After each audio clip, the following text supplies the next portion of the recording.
I pride myself on the relationships that I have with clients. And it's very easy to say, oh, I'm not just a vendor and I partner with my clients.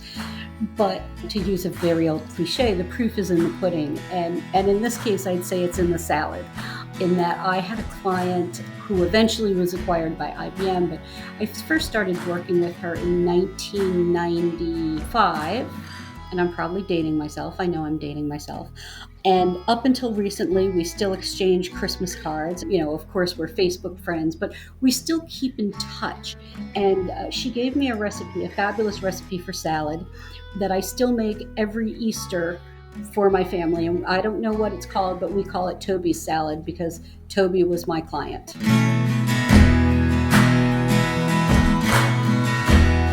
Welcome to this special episode of Confessions of a Marketer. I'm Mark Reed Edwards. We're back with this mini-series of talent showcase episodes focused on people in marketing, communications, PR, and allied fields who are looking for their next opportunity.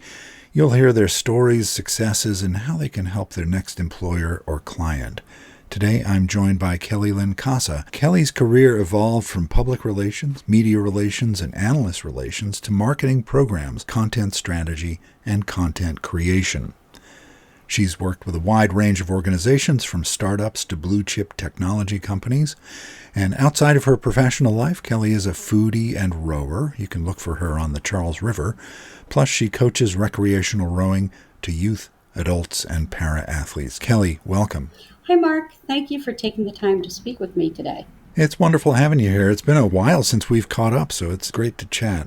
Can you tell me more about yourself beyond what I just shared, your background and career path? Sure. As you mentioned, I started in PR and I migrated or spread my wings into marketing. I tend to think of myself as a marketing utility player. And what I've found over the last few years is I've had a great deal of success and brought success to organizations that I've worked with by serving as a marketing mentor to them.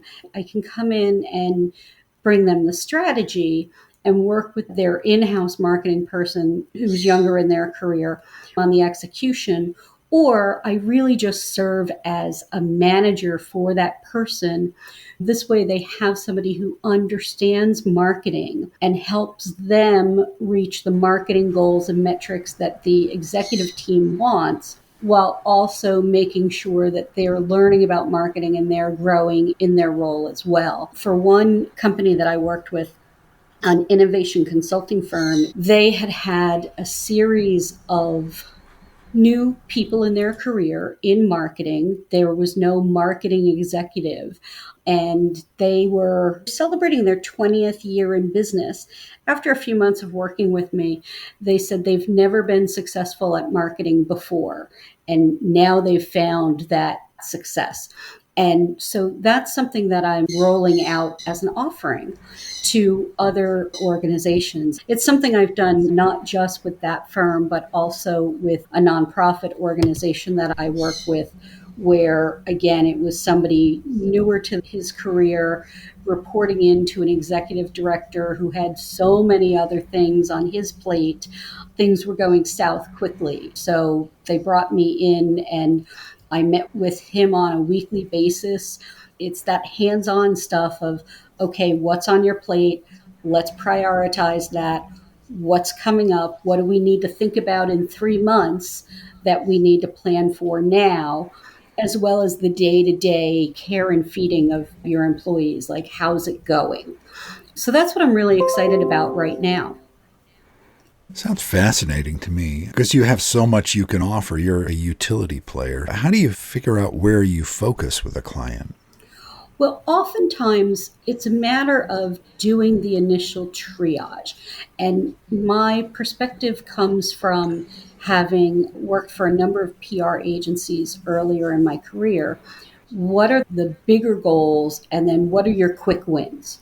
Okay, so I'm probably going to butcher the baseball analogy because I'm not that much of an enthusiast, although I like going to Fenway to see the Red Sox. While you're focusing on what are the home runs we need to hit, how quickly can we get some singles under our belt, so to speak, so that we start to get momentum. I listened to your recent podcast with Chuck Tanowitz, who I know well. And he talked about bread rising and needing multiple projects going on while your bread is rising. And it's sort of the same idea. The home runs are going to take a little bit more. You're going to need to put more effort into it. So, what can we do in the short term to show some wins and prove that marketing will get them what they want? So, speaking of home runs, can you tell me one of your most important career accomplishments?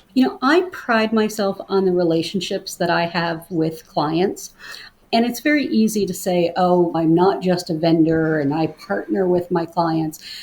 But to use a very old cliche, the proof is in the pudding. And in this case, I'd say it's in the salad, in that I had a client who eventually was acquired by IBM, but I first started working with her in 1995.